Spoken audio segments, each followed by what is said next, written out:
നമസ്കാരം. ആദ്യം നിങ്ങളെ അവർ പരിഹസിക്കും, അവഗണിക്കും, ആക്രമിക്കും. പിന്നീടായിരിക്കും നിങ്ങളുടെ വിജയം. ഗാന്ധിജിയുടെ വാക്കുകളാണിത്. ഈ വാക്കുകൾ ഉൾക്കൊണ്ട് പരിഹാസങ്ങളെ മറികടന്ന് ജീവിത വിജയത്തിലെത്തുന്ന സ്ത്രീകളുടെ സ്വന്തം വേദി ഇത് red carpet. So let's begin the show. This is red carpet.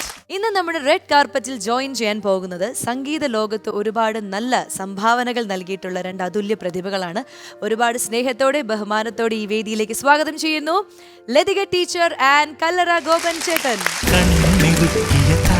ചൊല്ലണു പൊന്നിനൊത്തൊരു പെണ്ണാണ്, കുന്നമലരാൽ കോടിയുടുത്തൊരു മേടനിലാവാട് താമര. അപ്പോ റെഡ് കാർപ്പറ്റിലേക്ക് സ്വാഗതം. റെഡ് കാർപ്പറ്റിലേക്ക് സ്വാഗതം. Thank you. അപ്പോൾ ഒരുപാട് സന്തോഷം നിങ്ങൾ രണ്ടുപേരെയും നമ്മുടെ ഈ ഷോവിൻ്റെ അതിഥികളായിട്ട് ലഭിച്ചതിൽ. കുറേ പാട്ടുകൾ കേൾക്കാനുണ്ട്, അതുപോലെ കുറേ വിശേഷങ്ങൾ കേൾക്കാനുണ്ട്. അപ്പോൾ നമുക്ക് തുടങ്ങാം അല്ലേ? പിന്നെ യെസ്, ഓക്കെ. അപ്പോൾ നമുക്ക് ഐശ്വര്യമായിട്ട് തുടങ്ങാം.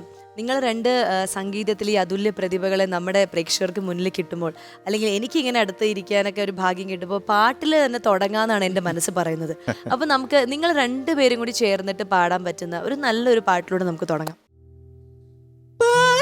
മയക്കത്തിൽ നീ എൻ്റെ ചുണ്ടത്ത് കുത്തിരി താളത്തിൽ കൊത്തിയപ്പോ,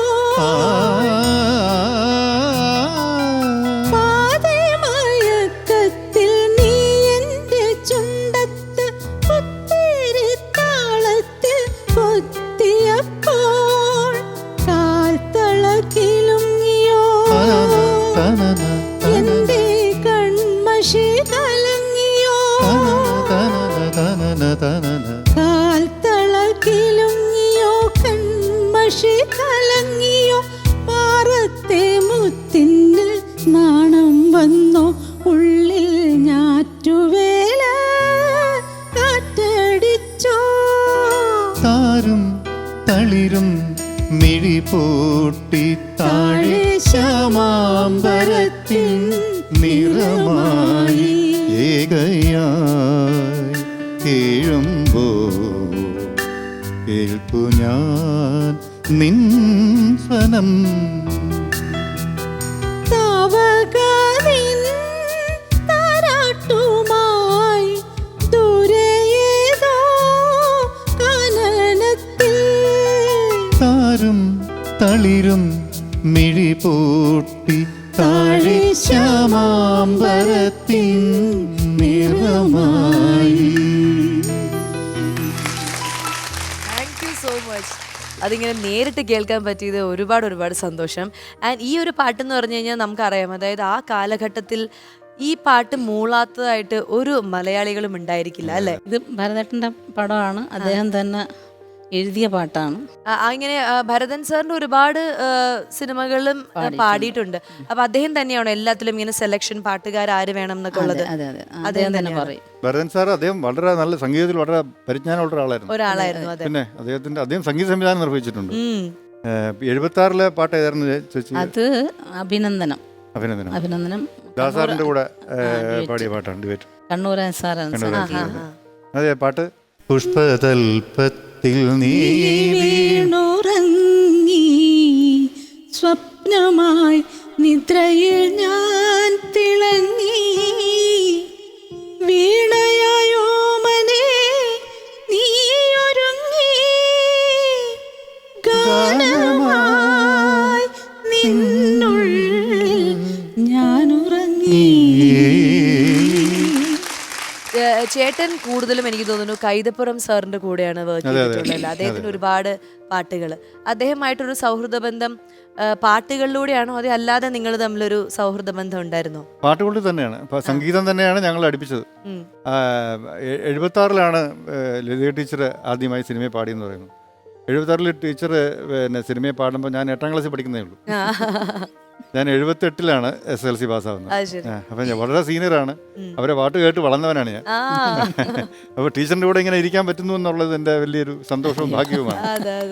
അതുപോലെ തന്നെ ഇപ്പോൾ ചോദിച്ച ചോദ്യം, ഞാൻ 1982-ലാണ് സ്വാതിരുന്നാൾ സംഗീത കോളേജിൽ എനിക്ക് അഡ്മിഷൻ കിട്ടുന്നത്. അന്ന് ആപ്ലിക്കേഷൻ വാങ്ങിക്കാൻ വേണ്ടി ഞാൻ സ്വാതിരുന്നാൾ സംഗീത കോളേജിൻ്റെ ആപ്ലിക്കേഷൻ കൗണ്ടറിൽ ചെന്നപ്പോൾ എൻ്റെ പിന്നിലൊരാൾ ക്യൂവിലുണ്ടായിരുന്നു ആപ്ലിക്കേഷൻ വാങ്ങിക്കാനായിട്ട്. ഒറ്റ നോട്ടത്തിൽ തന്നെ കണ്ടാൽ വളരെയധികം ആകർഷണീയനായ ശരീരപ്രകൃതിയുള്ള ഒരു വ്യക്തിയായിരുന്നു. കൈതപ്പുറം വിശ്വനാഥൻ, ദാമോദരൻ നമ്പൂരിയുടെ അനിയൻ. അപ്പോൾ ഞങ്ങൾ ഒരുമിച്ച് അവിടെ പോവുകയും ഒരുമിച്ച് തന്നെ ആപ്ലിക്കേഷൻ വാങ്ങിക്കുകയും ഒരുമിച്ച് ഫില്ല് ചെയ്ത് അവിടെ കൊടുക്കുകയും അവിടെ അങ്ങനെ സുഹൃത്തുക്കളായവരാണ്. അഡ്മിഷൻ കിട്ടിയപ്പോൾ ഞങ്ങൾക്ക് രണ്ടുപേർക്ക് ഒരുമിച്ച് അഡ്മിഷൻ കിട്ടുകയും ഒരുമിച്ച് തന്നെ ഞങ്ങൾ പഠിക്കുകയും ഒരുമിച്ച് താമസിക്കുകയും ഒരുമിച്ച് വളരുകയും ചെയ്തിരുന്നു. അപ്പോൾ ഈ ഉച്ചയ്ക്ക് മിക്കവാറും ദിവസങ്ങളിൽ ഞങ്ങൾ പഠിക്കുന്ന കാലത്ത് കയ്യിലുള്ള കാശ് മൊത്തം ചിലവാക്കി തീർക്കുമല്ലോ. അപ്പം അന്നത്തിന് വേണ്ടി ഞങ്ങൾ ദാമോദരൻ നമ്പൂരിയുടെ വീട്ടിൽ ചെല്ലും. അങ്ങനെ അവിടെ വെച്ച് പരിചയപ്പെട്ട അദ്ദേഹമാണ്. അതുകൊണ്ടാണ് അങ്ങനെയാണ് ഞങ്ങൾ തമ്മിലുള്ള അനിയനും വിശ്വനാഥൻ നമ്പൂതിരി ഞാനുമായിട്ടുള്ള ബന്ധമാണ് ദാമോദരൻ നമ്പൂരിയായിട്ടുള്ള അതിലേക്ക് എത്തിച്ചത്.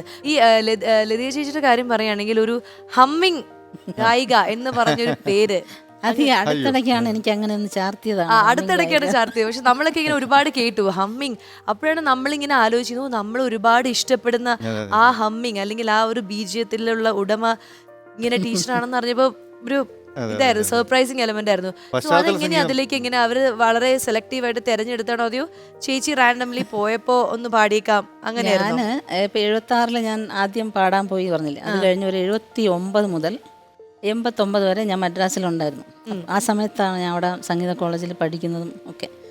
അന്ന് നമ്മളൊരു ഇടത്തരം കുടുംബം എന്നുള്ള നമുക്ക് വരുമാനം വേണമല്ലോ. ആ ഗാനമേളയ്ക്കൊക്കെ പോകും, തമിഴ് പ്രോഗ്രാംസിന് ഒരുപാട് പോകുന്നുണ്ടായിരുന്നു. ഇടയ്ക്ക് സിനിമാ പാട്ടുണ്ട്. പിന്നെ ഈ റീ റെക്കോർഡിങ് പശ്ചാത്തല സംഗീതം എന്നൊരു സംഭവം ഉണ്ട്. അത് അധികം ആരും ശ്രദ്ധിക്കപ്പെടാത്ത ഒരു മേഖലയാണത്. അത് ശരി. ഇപ്പം ആക്ച്വലി ശ്യാം സാറ്, ഗുണസിംഗ്, പിന്നെ ജോൺസൺ, ഇവരൊക്കെ ഈ റീ റെക്കോർഡിങ് ചെയ്യുന്ന സമയത്ത് ഇങ്ങനെ ഓരോ ഹമ്മിങ്, ഫീമെയിൽ ഹമ്മിങ്സ്. അപ്പോൾ ഞാനിങ്ങനെ ഇടയ്ക്ക് പാടുന്നുമുണ്ട്. ഇപ്പം നമ്മൾക്കതൊരു വരുമാനവുമാണ്. ഒരു 9 to 9 കോൾ ഷീറ്റ് എന്ന് പറഞ്ഞാൽ ഒരു പടം റീ റെക്കോർഡിംഗ് എന്ന് പറഞ്ഞാൽ 5 ദിവസം ഉണ്ടാവും. 9 മണിക്ക് പോയാൽ രാത്രി 9 മണി വരെയും ആ സ്റ്റുഡിയോയിൽ തന്നെ ആവും 5 ദിവസവും. ഇടയ്ക്കിടയ്ക്ക് ഓരോ ഹമ്മിങ് ഉണ്ടാവും. ഹമ്മിങ് ഉണ്ടാവും. ഒരു ഹമ്മിങ് നമുക്ക് വേണ്ടിട്ട് വന്ദനം സിനിമ, അത് ചേച്ചിയല്ലേ? അതെ, അതൊന്ന് കേൾക്കാം.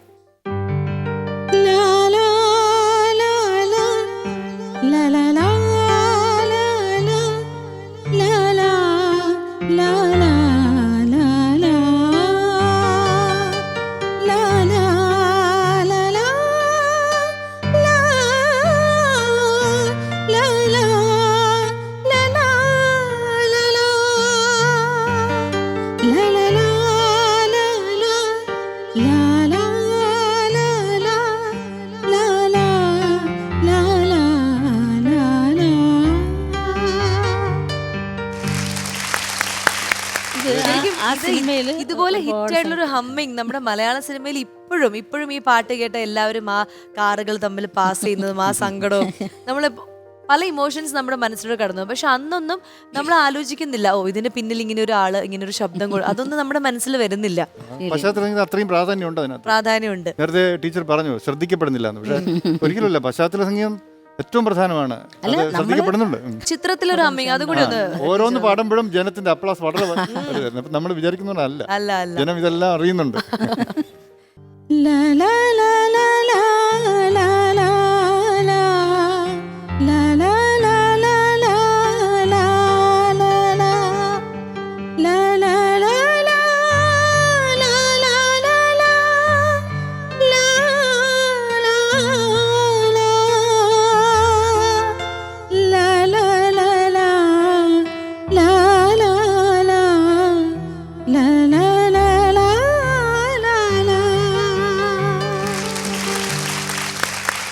ചിത്രത്തിലെ ഒരു ഹമ്മിങ്ങും കൂടെ ഉണ്ട്.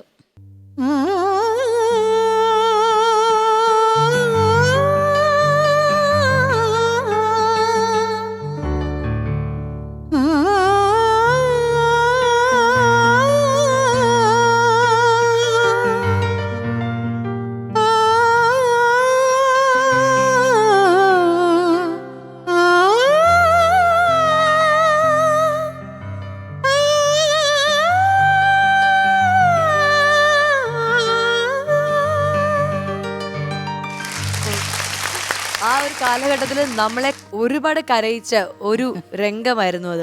അതിന് ചേട്ടൻ നേരത്തെ പറഞ്ഞ പോലെ ഈ ഒരു മനസ്സിലേക്ക് കേറുന്ന ഒരു ശബ്ദവും കൂടി വരുമ്പോഴാണ് നമ്മുടെ മനസ്സ് ആകെ തകർന്നു പോകുന്ന പോലത്തെ ഒരു സംഭവം. അത് ഇന്നും ഇപ്പോഴത്തെ ജനറേഷനിലുള്ള ആൾക്കാരും ഓർത്തിരിക്കുന്നു. അല്ല, അതാണ് ആ ഹമ്മിങ് ഇപ്പോഴത്തെ ജനറേഷനും ഇഷ്ടപ്പെടുന്നു. Thank you. അത് നേരിട്ട് എനിക്ക് കേൾക്കാൻ പറ്റിയതിൽ എനിക്ക് ഒരുപാട് ഇതിലൊരു ഒരു തമാശ എന്താന്ന് വെച്ചാൽ, ഞാൻ ഈ ട്രിവാൻഡ്രത്ത് കോളേജ് സ്വാതിയിൽ വർക്ക് ചെയ്തിരിക്കുമ്പോൾ ഞാൻ കൊല്ലം ട്രിവാൻഡ്രം ട്രെയിനിലാണ് പോയി വരുന്നതേ.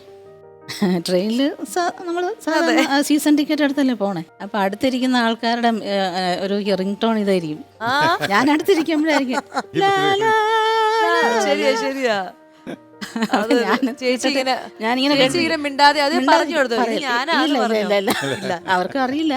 ചേച്ചി ഞാനൊന്നും അറിയാത്ത ഭാവത്തിൽ ഇങ്ങനെ ഇരുന്ന് ആസ്വദിച്ചു. പക്ഷെ അതും ഒരു രസമാണല്ലേ, നമ്മള് അറിയിക്കേണ്ട പക്ഷെ നമ്മുടെ ചെയ്ത കാര്യങ്ങൾ എല്ലാവരും ഓർക്കുന്നു എന്നുള്ളത് ഒരു രസമാണ്.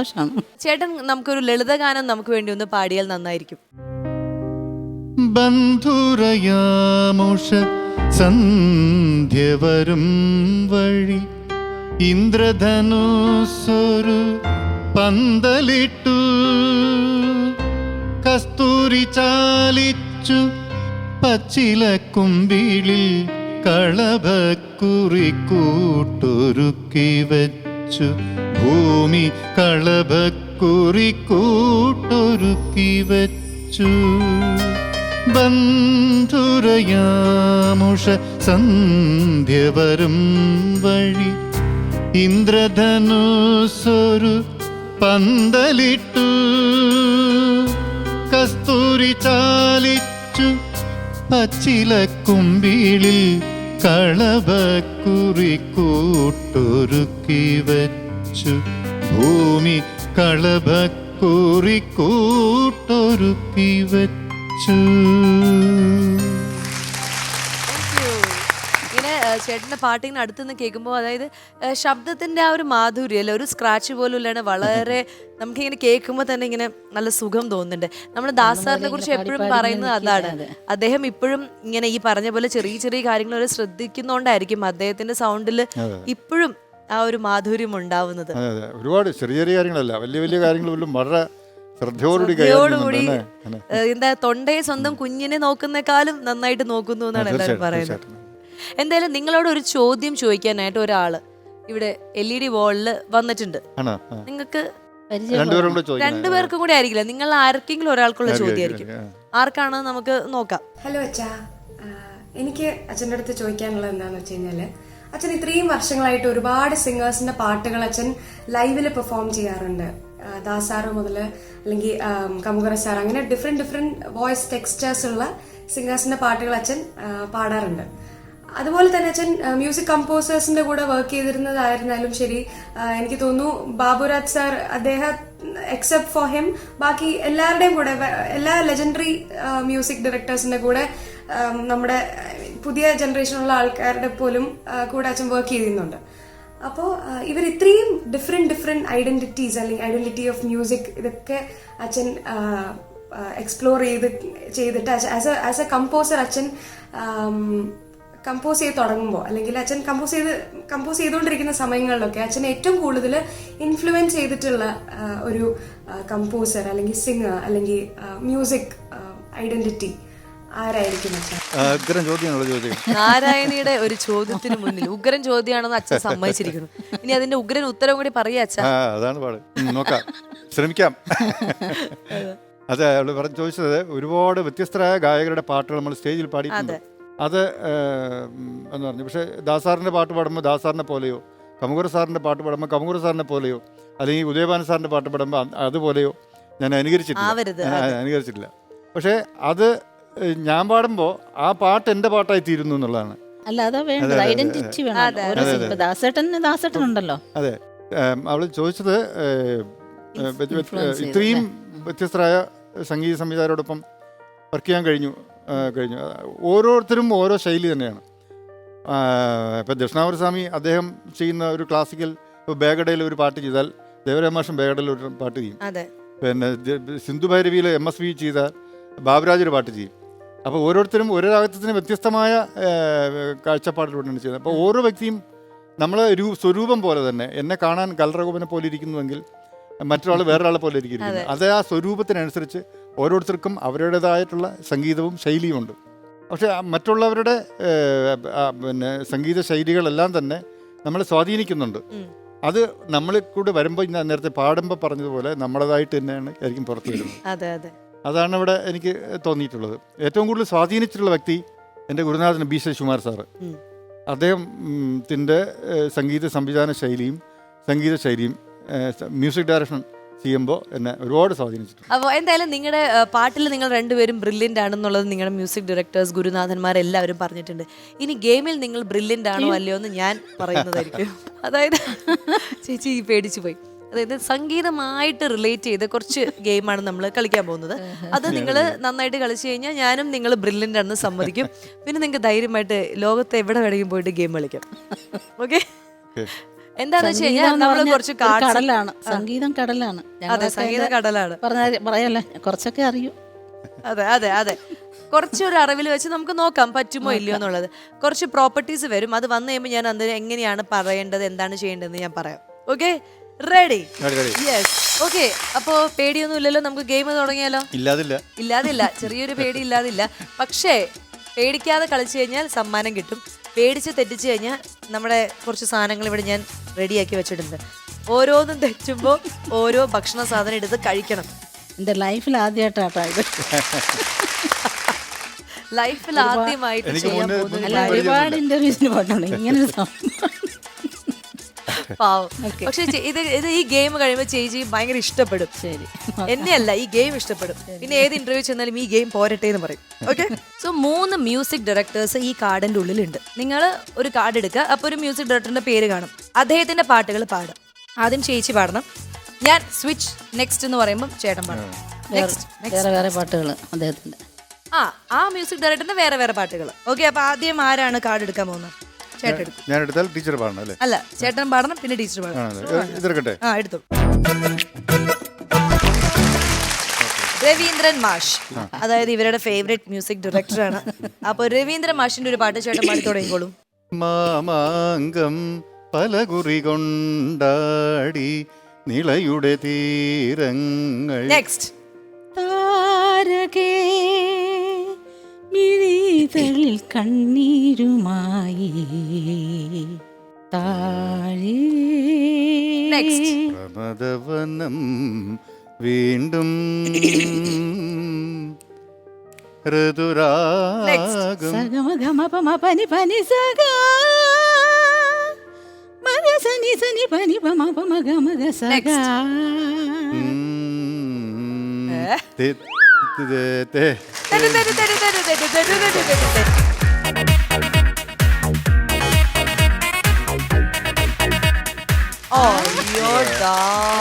ജീരക മിഠായി കിട്ടി. എത്ര കഴിക്കണത്? അത് മുഴുവൻ വേണേ കഴിക്കാതെ. ഇതാരടി ഇങ്ങനെ കൊണ്ടുവച്ചത്? ഒന്നല്ല ചേട്ടാ, എന്തായാലും ജീരക മിഠായില്ല, കുറച്ചധികം കഴിച്ചോളൂ. ഷുഗർ ഇല്ലല്ലോ? ഇല്ല, എന്നാ മൊത്തം കഴിച്ചു. പോക്കറ്റിലിടണം എന്തിനാ? നാരായണിക്ക് കൊടുക്കാനാണോ? ശരി, ഇനി നമുക്ക് 2 കാർഡുകളുണ്ട്. ഇതില് ഇനി ചേച്ചി എടുക്കട്ടെ അല്ലേ? ജോൺസൺ മാസ്റ്ററുടെ പാട്ടുകൾ. ചേച്ചി തുടങ്ങിക്കോളൂ. ഗോപികേ നിൻ വിരൽ തുമ്പുരുമ്മി വിതുമ്പി. അനുരാഗിണി ഇതായൻ കരളിൽ വിരിഞ്ഞ പൂക്കൾ. മെല്ലെ മെല്ലെ മുഖപടം തെല്ലൊതുക്കി. നെക്സ്റ്റ്.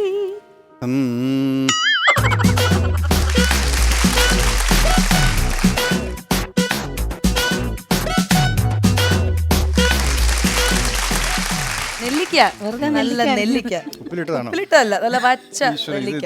ഞാൻ വീട്ടിൽ നിന്ന് കയറി ഒന്നും കഴിക്കേണ്ടി വരില്ലല്ലോ. നെല്ലിക്ക ആദ്യം കഴിക്കും, പിന്നെ മധുരിക്കും.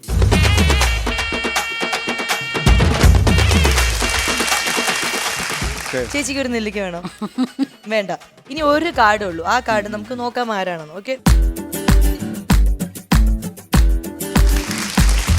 ഗോപി സുന്ദർ. എന്റെ അയ്യോ, ഞാൻ തന്നെ കഴിക്കേണ്ടി വരും. ചേച്ചി ആദ്യം കഴിക്കേണ്ടി വരും. അല്ല, നോക്കാം.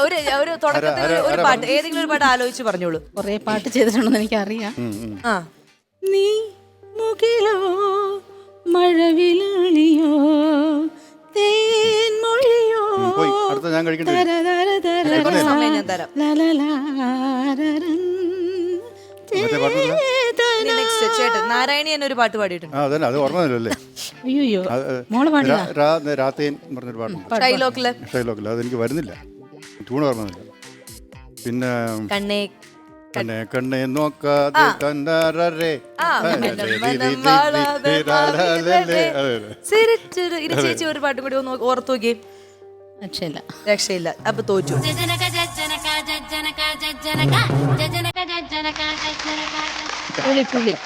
പുളിയാണോ? ഞാൻ ചിക്കൻ ഫ്രൈ ആണ്.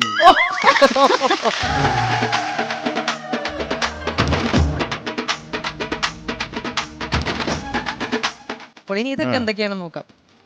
എന്താ ഉപ്പാണ്. ഇത് കിട്ടിയിരുന്നെങ്കിൽ ഉപ്പ് കിട്ടിയില്ല, പാവയ്ക്ക് ആർക്കും കിട്ടിയില്ല. ഇതായിരുന്നു ഞാൻ ചേട്ടനെ നോക്കി വെച്ചത്, പിന്നെ നമ്മുടെ വേപ്പില. കൈപ്പിനീര് കുടിപ്പിച്ചല്ലേ. പക്ഷെ നിങ്ങളുടെ കൂടെ ദൈവമുണ്ട് എന്നുള്ളത് വീണ്ടും വീണ്ടും തെളിയിച്ചിരിക്കുകയാണ്. നല്ല സാധനങ്ങളാണ് നിങ്ങൾക്ക് കിട്ടിയത്. അപ്പൊ എങ്ങനെ ഉണ്ടായിരുന്നു ഈ ഗെയിം? ആദ്യത്തെ ഗെയിം എങ്ങനെ ഉണ്ടായിരുന്നു? കൊള്ളാം, കൊള്ളാം, ഇഷ്ടപ്പെട്ടു. എങ്ങനെ ഉണ്ടായിരുന്നു? ഇഷ്ടപ്പെട്ടു. ഇഷ്ടപ്പെട്ടു. ചേട്ടൻ കണ്ണ് മൊത്തം ജീരക വിട്ടാക്കിലാണല്ലേ. പക്ഷെ താങ്ക് യു. ഈ ഗെയിമിൽ ജയിച്ചത് ആരാണെന്നറിയോ? ആരാ? ടീച്ചർ. അല്ലേ? ഞാൻ 2 പ്രാവശ്യം തോറ്റു. അതെ. അപ്പൊ നമുക്ക് ടീച്ചർക്ക് ഒരു സമ്മാനം കൊടുത്താലോ? തീർച്ചയായിട്ടും.